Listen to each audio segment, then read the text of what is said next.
Ms. Tonna Harris-Bosselmann. And Ms. Bosselmann, if you'll take a couple of minutes to share. Okay, thank you. Thank you very much. It's Tonna. Oh, Tonna. There's no I'm Y sorry. in there. Okay. Sorry, I'm an educator. Understand. My name is Tonna Harris-Bosselmann. Thank you all so very much for the opportunity to speak here today. I have a lot of comments that I prepared in advance, but I'm probably just going to speak from my heart. I teach at Gainesville State College. I teach ESL, English to Speakers of Other Languages, and I've taught in Georgia for 15 years. I also represent an organization, Georgia TESOL, which is over 400 teachers across the state of Georgia. I'm not really sure how you all are selected to be on this committee. I don't know if you volunteer or if somebody just asked you to do it, but I guess I would have Somebody invited us. Somebody invited you and you couldn't say no. All right. So maybe some of you have connections to education. I would hope that some of you are educators or former educators. And then you can understand that when an educator hears a bill is out there which would deny education to a segment of the population, we are shocked and appalled. We cannot believe that there would be a bill to deny education.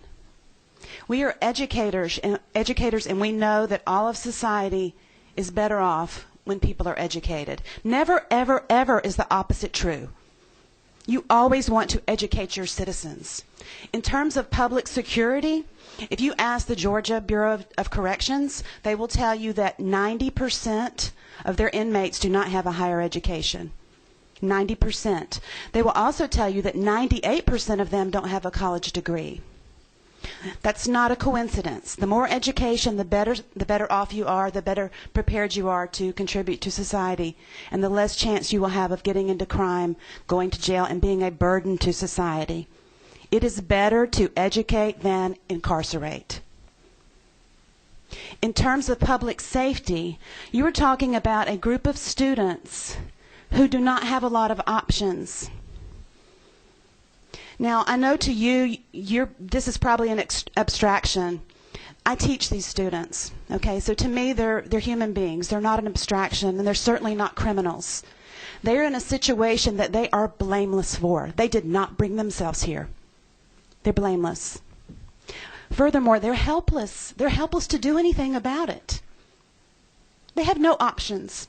So what do they want to do? They want to stay in school. They want to focus. They want to study hard. They want to better themselves. That's what they've been taught all their lives as long as they've been here. They've been taught, stay in school, better yourself. And education is something that no one can take away from you. And they'll do it paying out-of-state tuition. At Gainesville State College, where I teach, in-state tuition is about $1,200 a semester. Out-of-state tuition is about $5,000 a semester. They'll take one class a semester if they have to, but they are so determined to stay in school and get an education. They humble me every single day of my life. If you tell them they cannot go to college, what options do they have? They do not have the means to go back. This is the country they know. They do not have the financial means to go back. They are going to be on the streets. They have very few options to work. They're going to be ripe for recruitment by gangs. This is a security issue. I'm a citizen and I'm concerned about security issues too. We want people in schools. We don't want them on the streets with no options.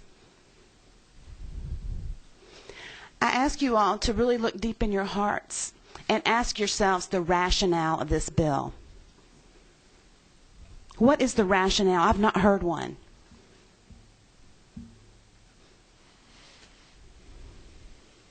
When you academically disenfranchise a segment of the population, who wins?